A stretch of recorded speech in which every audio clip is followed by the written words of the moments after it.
a second. So this is just what we're going to cover today. So we're going to talk about Git and use that essentially as an example or like a technology to enable like a typical developer workflow. So we talked about a developer workflow last time, and so today we're going to kind of practice that workflow using using Git as kind of the technology that supports it.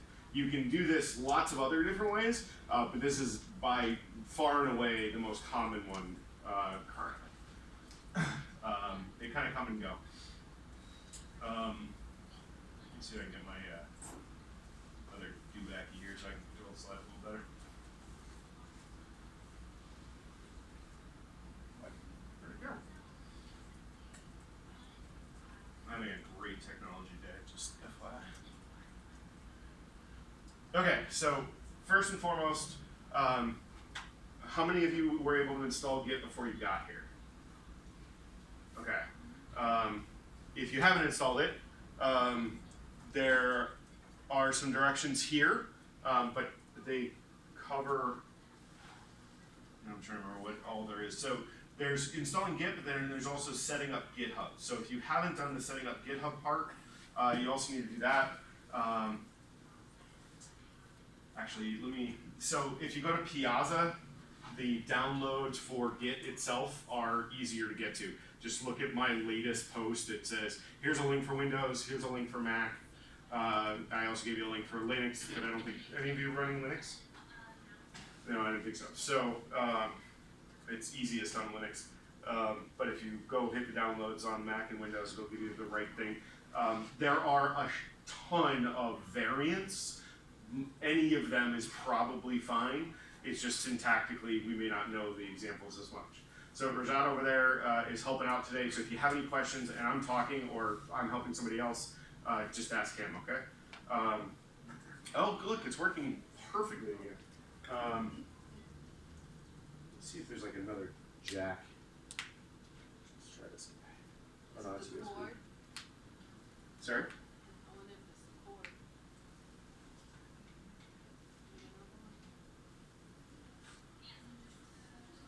No, there's only one. I thought it was, but it's a USB jack. Okay, so while you're doing that, I'm going to talk a little bit about the terminology around Git. Okay, some of it I find very, very odd. So just kind of you have to deal with that a little bit. Part of that is my background from using other source control systems. So first off, the biggest, most important term you should know is clone. Okay, and clone is just get me a copy of that repo.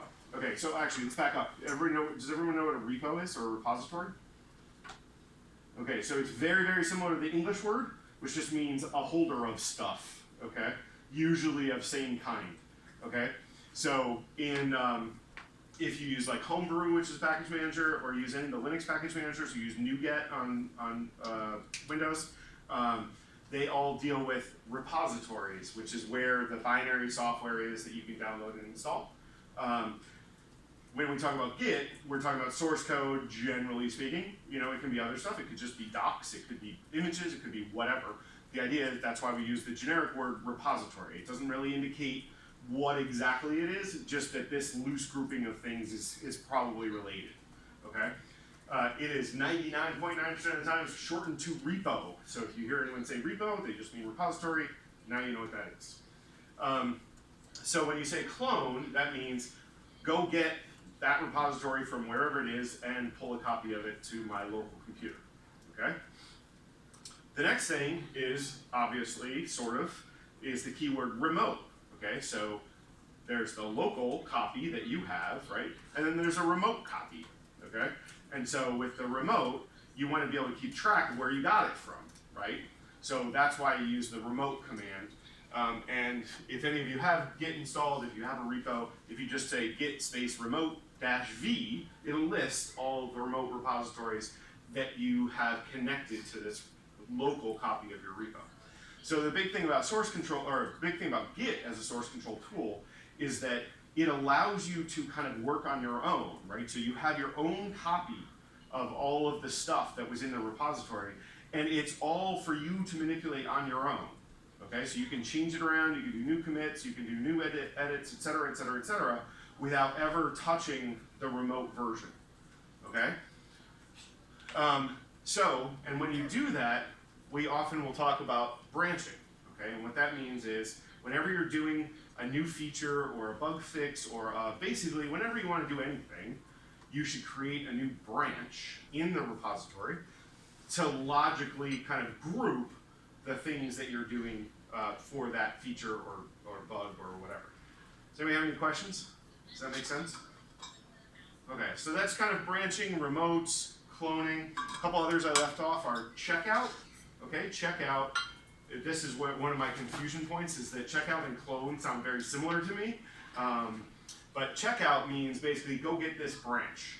Okay, so you have go get this repository, which is clone, and then go get this sub chunk of the repository, say with checkout. That sub chunk might be local, it might be remote, but it's a branch. Okay, it's not really a chunk as much as it's a new view on it, right? So that it has file A edited and file B edited, but all the other files are the same. So it's kind of like a new view. You still have all the files from the existing repository, unless you deleted something or something in the branch, right? Okay, so how many people have Git installed at this point? Cool. All right.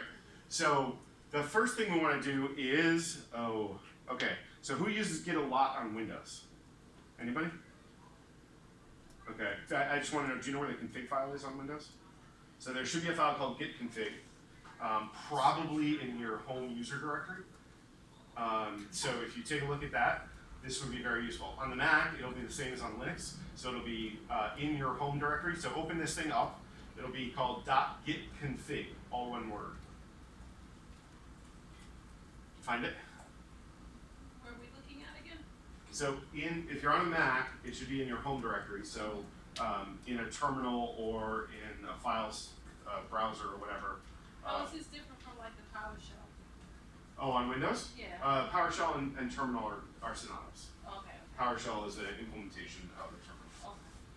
So in your home directory, so usually your home directory can be found with tilde, like you guys know the character tilde? Mm-hmm. It should be on the top left corner of your keyboard. That's usually like on, I think everything now, Windows I think does it too. That's your home directory. So if you do like a directory listing on that directory, you should see something called Git Config there. Okay, so if you open that file, all right, there's a couple things that you should see. Oh, that was actually me going to sleep. Let's see.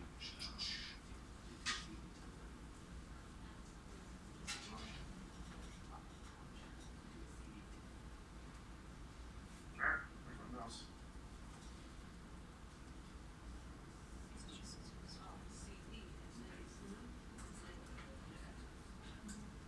So this is my Git config. Okay. So there are two required fields for Git. So basically you can't do anything anonymously, sort of. So you've got to have a name, okay? And you have to have an email address, okay? Then there's this block of what are called aliases, and then there's basically some trickery around like how to use like GitHub and stuff like that, which you can mostly ignore because all this stuff is done automatically when you engage with those tools, so don't worry about them. Aliases we're going to talk about a little bit, but not yet. But username, or user and email, so usually this is your full name. I'm pretty well known on the interwebs by just my first name, because it's kind of unusual. So that's why I just use Langdon. And then this is my email address on the primary open source project I work on, okay? So when you do your first command, which should be in a minute, it's gonna prompt you to fill these in, okay? And what it's gonna do is edit this file for you, okay? So, let's see if I can get this stuff correct. This guy's supposed to be over here. So why don't we start off with where'd it go?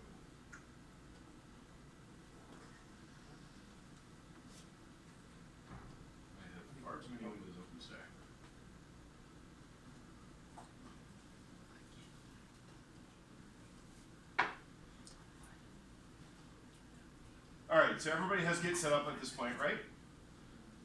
And let's see if I can get this guy. Can you all read this? I don't know if I can make it bigger. Oh yeah, there we go. Okay. So if you can all create a directory somewhere on your computer, doesn't really matter where, just so you can find it again. And then do git clone, git space clone, C-L-O-N-E, then this guy. And can you read it in the back? Okay. I can blow it up a little more if you want. So do that now, and let's see if it works. Yep. Or actually.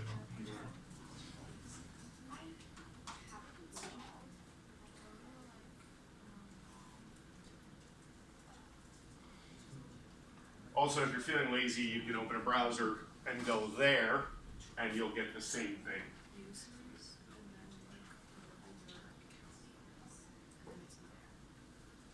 All right, everybody got the clone command? Not yet. Yes. Git clone will actually make a directory of that. So usually I have a directory called, project name dash stuff, and then in there I have my Git repos and whatever. So yes.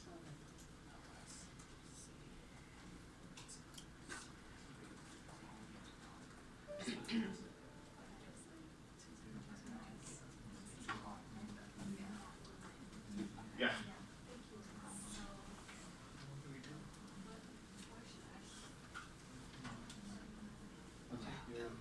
So at command line. Hold on. Then say type that URL. Or if you go to the browser, if you type the one at the top, you can cut and paste the URL. Yeah. So why don't you go back here? Or the Go terminal. Okay. Or you could just. Yeah, the https://github.com/whatever/, it's 2020 S. Yeah.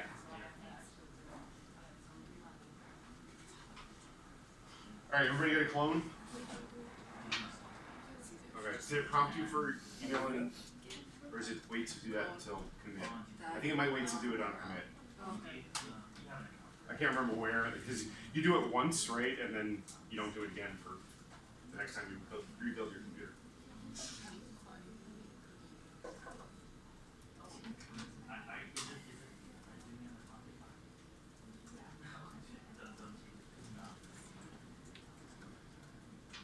And just the .git on the end is important. Oh, I don't actually understand why. It really shouldn't be. Oh.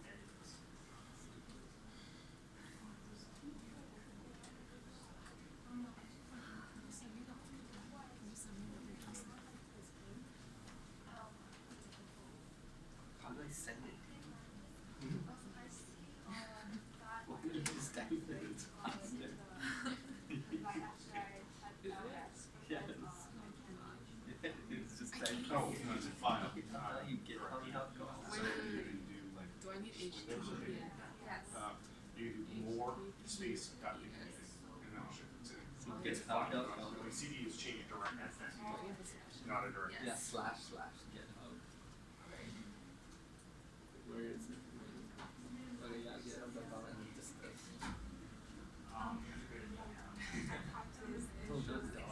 Slash.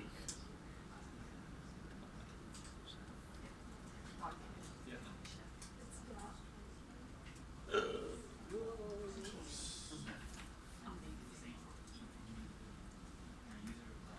Maybe that's why you have to figure it out. Yeah, it's slash.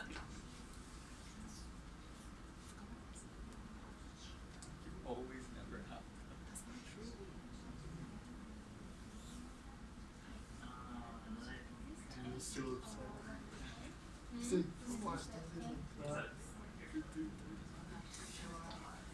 Maybe like his like his section. Oh, G. oh. This is like, oh, I like Uber and I thought you dropped it. Oh, yeah. This is the URL, right? Yeah.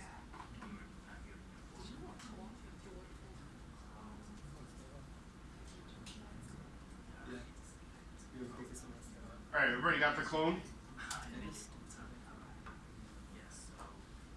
Alright, raise your hand if you got the clone. Alright, so we'll keep moving. If you have more, if you're still in trouble, Rush will help you. But let's keep going, okay? So, alright, so I'm in the same directory that, okay, so when you do a git clone, it creates a new directory and puts the files in that. Okay, so if you cd into that directory, then you can run these commands. Otherwise, you will get an error that says git is not there. Wait, how do you CD into the actual Git directory? Like, how do you CD into? Like, how do you know what it is? Yeah. Well, usually it's the only directory, so I just do cd tab. But you can also just do a directory listing and it'll show you the name. But it will always be this unless you changed it. You can actually give it a different directory name on the clone command, but it will always be that. Got it. It's 2020S -CS200 for the year and the season or semester. Like, get All right, so because I want that. if we do git remote -v, remember I was telling you about remote? This tells me where it's coming from, okay? And then it's labeled. So this is the URL, or technically a URI, to where it's coming from. And if you notice, it's labeled as origin, okay? And this, we're gonna change this in a bit to be something else. So just remember, that's just an arbitrary label, okay? So that you can keep track of it without having to type in the URI all the time when you wanna manipulate it. But it can be whatever you want, okay? Just traditionally, it's origin. Now, if we do git checkout, okay? What do you think that's going to do? Anyone? Whatever's in the directory, like I'm not good with that. It's not going to do anything. Alright, so, but what we can do is do git checkout -v, which means create a new branch and check that out, okay? And we can say test branch, or test something. Okay, so now I'm in a branch, and git status is your friend. Yeah. Yeah. White out, yeah. No, it's just white out. Yeah.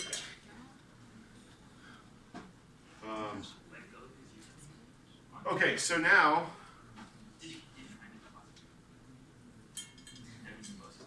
well, because there's nothing in there, there's no master. But if you see, if I do a status, it says on branch test branch, right?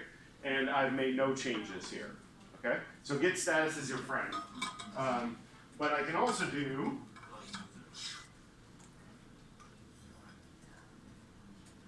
what? My git also is terrible, so sometimes I'm wrong. Yeah, it might be because we don't have a master. Okay, so whatever. So there we go. We have a branch. So what I can do is I can now say,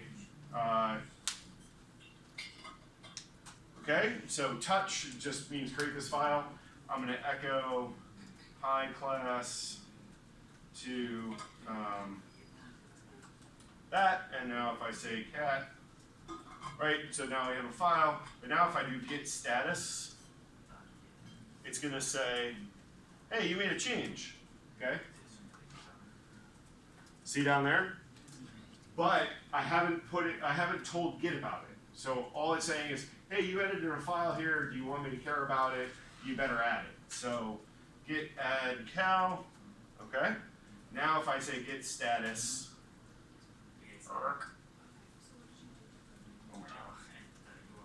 now you can see I have a new file there, and I can do a git commit, which means make this a permanent change. Adding cow file. Okay, now if I say git status, it's going to tell me everything's fine. Right? Make sense? Could you make this thing bigger by any chance? So we The can see text- the the text screen? Yeah, so we can see like the previous. Oh, okay. Maybe. Hold on.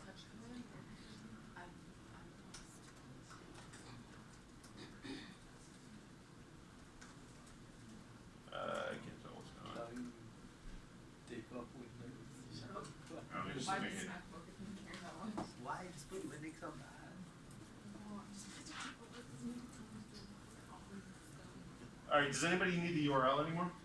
You make your life so much easier. Okay. And it's so much faster. Is that better? Can you read it now? Can you read it now? Better? Yeah. Okay. Okay, so now, one thing I just want to point out real quick is, So, but Linux on VirtualBox and run if you notice here, if I refresh this page, the cal file is not here, right? Because I haven't actually told the remote about it. So everything I've done so far is just for me, okay? So what I can do is also, it'll make things easier if I,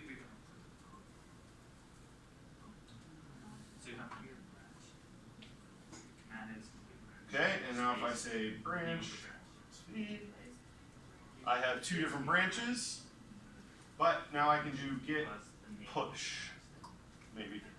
Okay, and they added a new quote-unquote feature to Git where you have to be very descriptive of where exactly you want to push to. Oh, but I spelled master wrong, so let me check it out. Speed, register.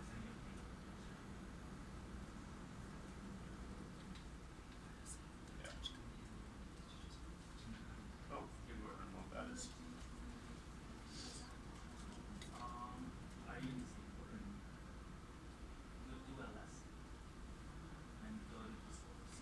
Okay, now, theoretically, now I have a file there, okay?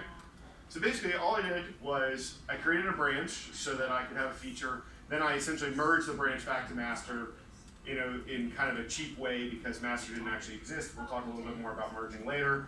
But then I just said push, and push just means go hit origin as the remote, okay? And how did it know it was on origin? Well, it made me specify here. See, set upstream origin. So that's the remote that I showed you before. And then this is the branch on that remote that I want to change. Make sense? Okay. All right.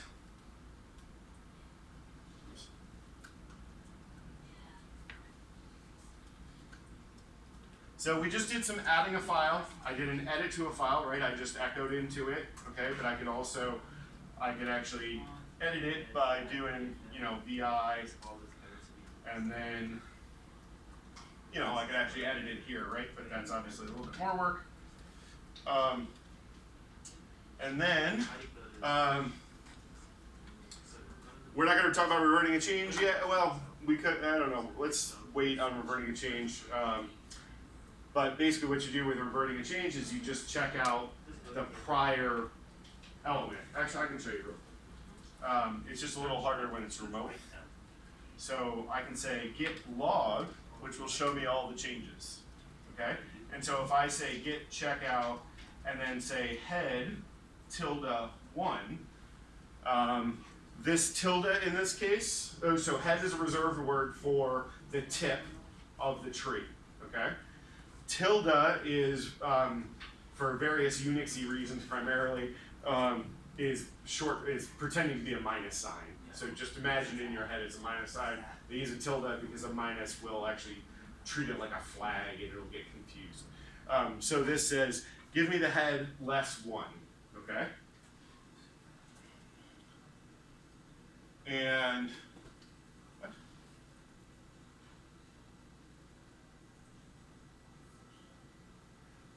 Why didn't that work? Might be that I don't have enough commits. Yeah. Let's say.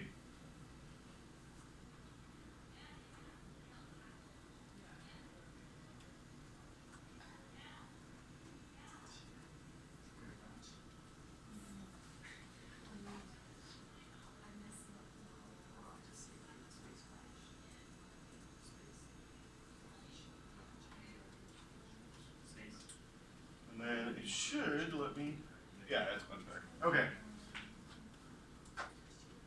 Okay, so now it gives me all kinds of warnings. Now the reason it's giving me all kinds of warnings is because now, so the tip, right, which is lined up with like my repo, right, I've said, no, not the tip, I want to go back one. Okay, so now it doesn't really know what I might want to do with that. Okay, so as a result, it's giving me all kinds of warnings about the fact that I'm in detached head state, which is fine. It's just, so it's scarier than it actually means. But now what I have to do, if I want this to take over where I was, I have to force this on top of head. Does that make sense?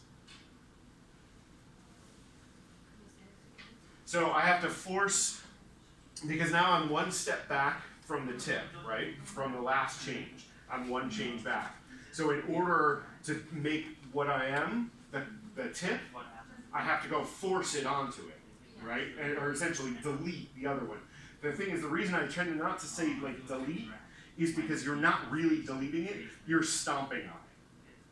You know what I mean? Like, that's the difference. You can't just selectively like pull stuff out very well. All you can really do is just stomp on what's there. All right, does that make sense? All right, and we're gonna run out of time about talking, so hopefully we'll.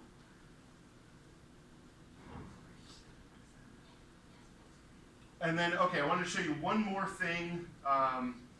So who has a GitHub account already that they've used before? Let's clarify that. Okay, so can you do me a favor and do a fork? You know how to do a fork of my repo into your. Okay, so now this is where it gets somewhat kind of product specific, so it can be a little confusing.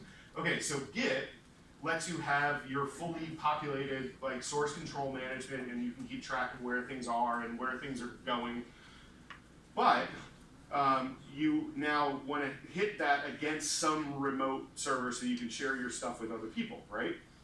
In the example we gave so far, all we have is origin. So I created a GitHub repo. I may have created it on GitLab, or I may have created it at, I was showing you earlier today, like the GNOME project actually has their whole own Git forge. So there's lots of different Git forges. I could create an app in any of the, or a repo in any of those, but in this case I did it on GitHub. That one is called my origin. Okay, so that's the one I'm synced with.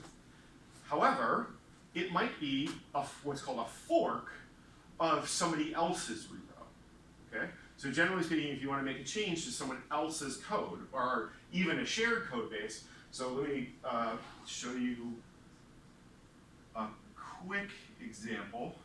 Let's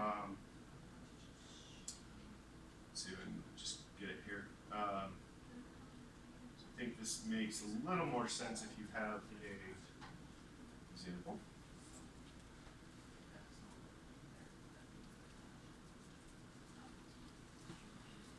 So this is actually a repo on a different Git forge called GitLab, okay? So we have a big conference every year called Summit. I have to give, or I'm giving like a class at that conference, and we call those labs. And so because we're Red Hat, right, we do everything open source, even our labs, we develop them open source so that people can replicate them later. So basically this is gonna be a set of instructions for how to do the lab. Right? So it's like a lab manual. So, but if you notice, up here in very, very small print, this says 2020 Summit Labs, because that's the name of the project that somebody at Red Hat created. Okay, and all of our labs are under it. So I have a repo under it that's got a very long name of leveraging Rel 8 app streams and containers for app dev. Doesn't really matter what it is. But the point is, this is on the real Summit Labs one, right? I don't want to edit that. Right? Unless I absolutely have to. So like to start off with, I might, but after that, what I actually do is I click this nice fork button. Okay, GitHub has a nice fork button. And then, once you have already forked it, if you click on this guy, it will take me, in GitHub it takes you directly to your fork. In GitLab, apparently not. So now this is my fork, okay? So when I Git Clone, I actually pull off of this one. And you can tell the difference because instead of saying Summit Lab 2020 or whatever the hell it said here, it says Langdon, okay?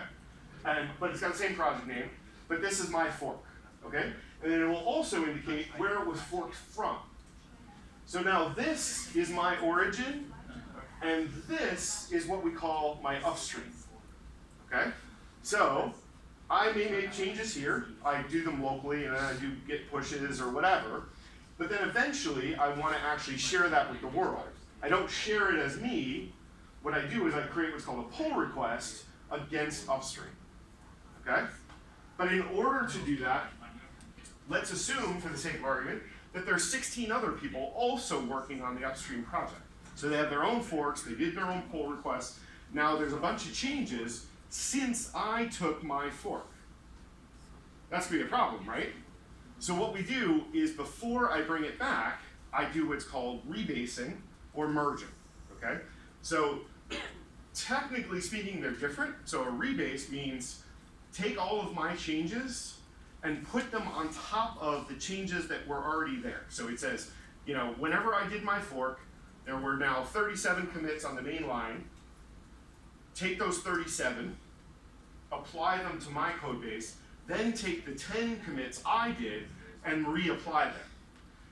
Somewhere along that path, I may run into a conflict, right? Where two of us change the same line in the same file. And so all I'll have to do is call a merge, which is figure out whose code is right and merge it together.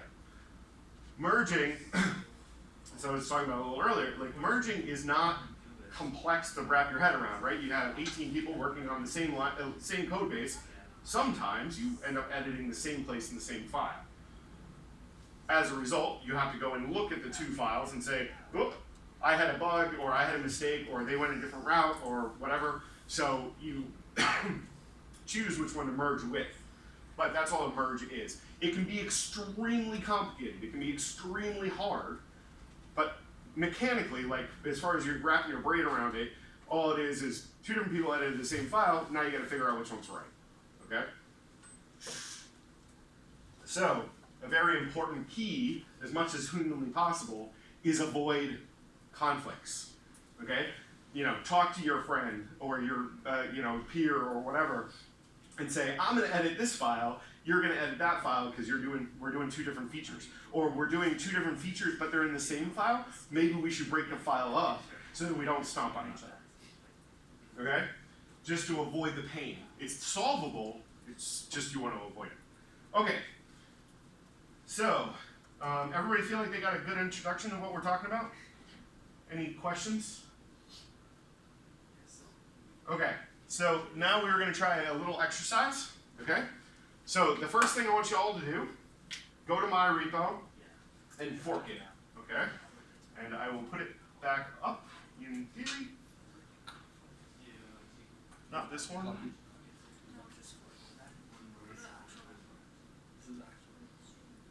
This one.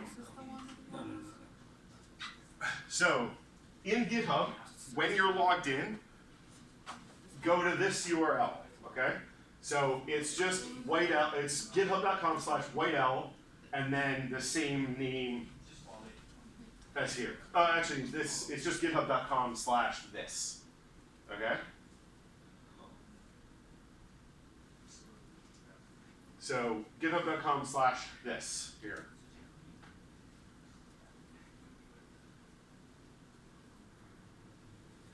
Then once you're there, just click the big fork button. Okay?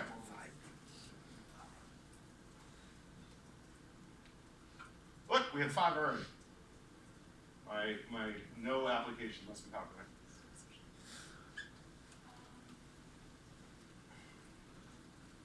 Everybody found it?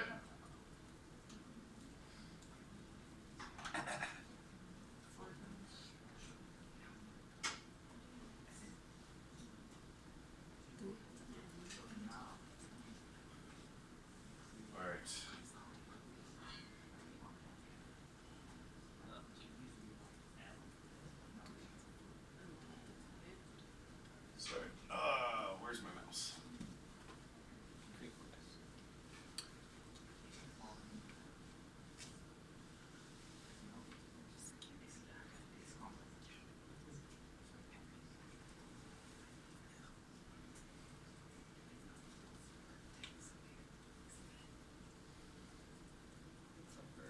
All right, everybody got a fork? Raise your hand if you got the fork. Coolio. Okay, go back to the command line. So, what's the problem with this current repo that you made in your home directory or in your directory? Anyone? Here's a hint. I think. Nope, not there. Git remote MSV. So here's a hint. What's wrong with this for you guys? The local, kinda. So what it is your origin is mine, not your fork, right? Which is bad, right? So what we want to do is we're going to change this so that it's the remote one, okay? And I just saw it, but now I forgot already. So we're going to do a git remote rename, and we're going to say origin upstream, theoretically. Okay, so now if I say git remote -v, it says upstream, right? Now I want to change the origin. Okay, so I'm going to say git remote add, I think it's name and then URL. Yep. If I could ever remember syntax of commands, it would help a lot. All right, now we're going to call the new one origin, and now we need the URL, the URI from the GitHub web page when you click this fancy button. Okay? All right. So click on the clone or download. Make sure you click on use SSH if it's not already set. Okay? And you should end up with a URL like this, except make sure it says at the beginning, it says git at rather than HTTPS. Okay? And the reason is because you can Git clone just fine with HTTP. The problem is you can't push. Okay? So you have to have the SSH version, which is why you have to set up an SSH key. We'll see if we have time. But it looks like we're going to run out, so we'll get most of the way there. All right, so everybody copy this. There's a nice little copy button here where you can copy it normally. Then go back to your terminal and say, and then just paste it right there. So you have git remote add origin, for example, and I'm going to seriously screw up my repo, but that's all right. So it looks just like that, right? Now if I say git remote -v, okay? Now I can also do git fetch, which again, I don't know why there's a difference between fetch. So there's fetch and pull, okay? So just like push is send my stuff to the remote, pull is go get the stuff from the remote. Fetch, for some reason, is get like the metadata around the remote, so get all the branch names and all that stuff, but not actually get any content. Like why those are two different things, I don't really know, but they are.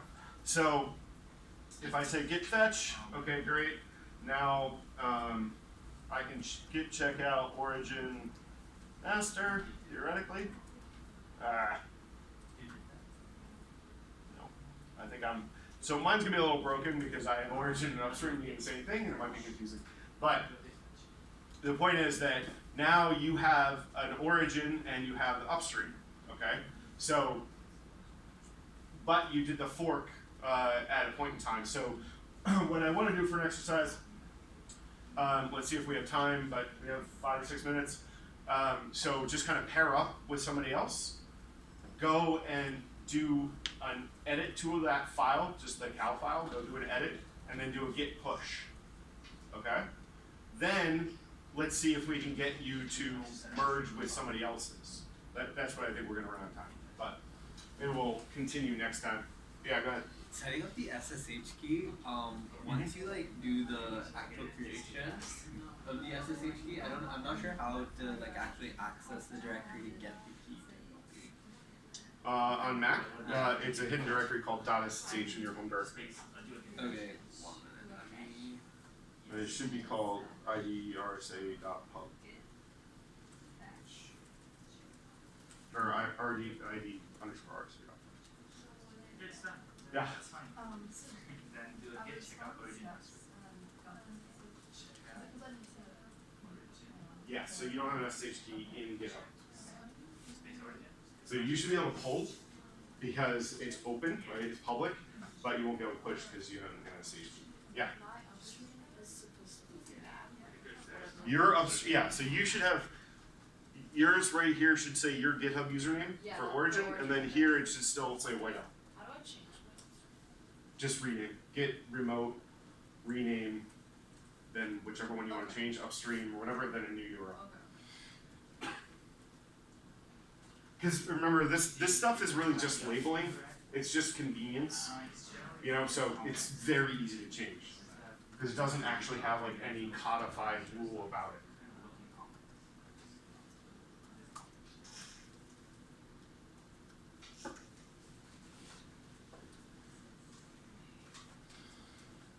All right. Any other questions? Is everybody able to make an origin and an upstream? My upstream is. On this side.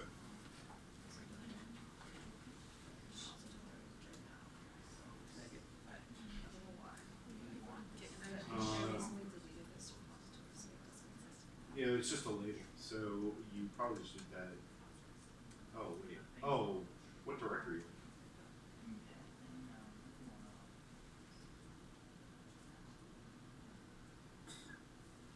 That's weird.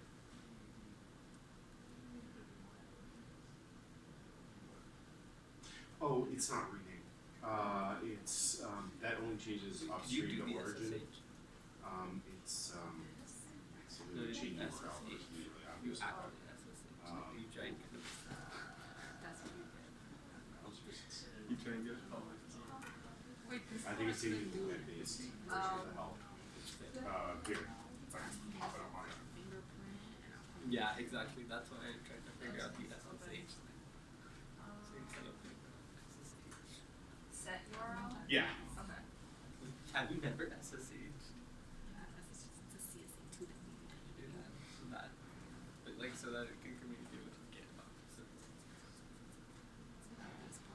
yeah, I don't know what it is.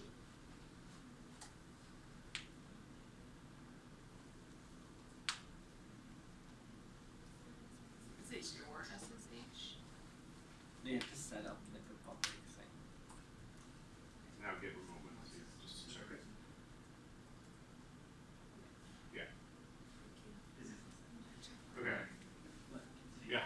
Sorry. So once like I have this public key Mhm. for my thing, but I don't know how. So if I cd into this directory, it won't let me in. That's because it's not a directory, it's a file name.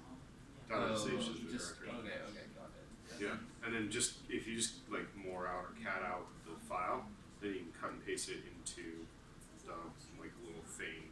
Oh, okay. So if on I the just website. cat this, then Yeah, yeah. Just be careful about line breaks when you cat it out because it's one of the biggest challenges.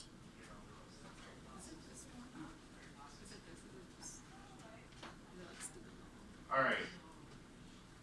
Everybody got it? Everybody kind of understand? We are 1 minute till time. So we'll touch more a little bit on this. Maybe we'll do a little bit more of the rebasing and merging next week. Just to kind of give you guys that example. So leave this directory around. Feel free to play with it. Feel free to try to push the mine or let me know. So one of the challenges we have with GitHub is I can't just make it a repo that's just open. I have to give you permissions, and because I don't have all your GitHub usernames, I can't give you permissions. So send me a note if you want to play around with it and you want to try to push or whatever to mine itself, and I can add you to the Git repo. But feel free to make changes, try a pull request. I'll try to do a couple of changes in my repo so that you have to rebase, or I'll accept pull requests that you have to rebase. But just play around with it. And you know, kind of consider that for homework, and then we'll try to do the first bit of class next time to go through it. Oh shit, we forgot to go through roles today. I even wrote it on a note so I remember. So I guess we'll do that next time too.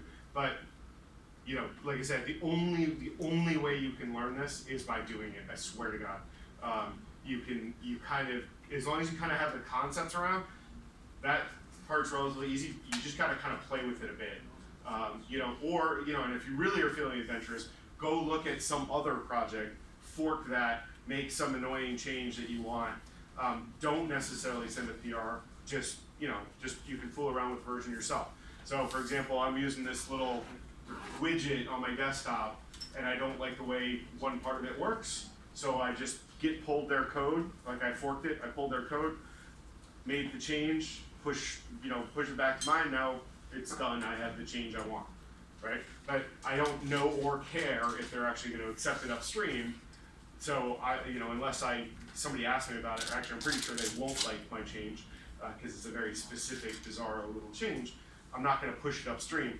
But it doesn't mean I don't need to do like rebases, doesn't mean I don't need to still do commits and pushes and that kind of stuff and keep track of the maintenance of the code. All right, any other questions, comments?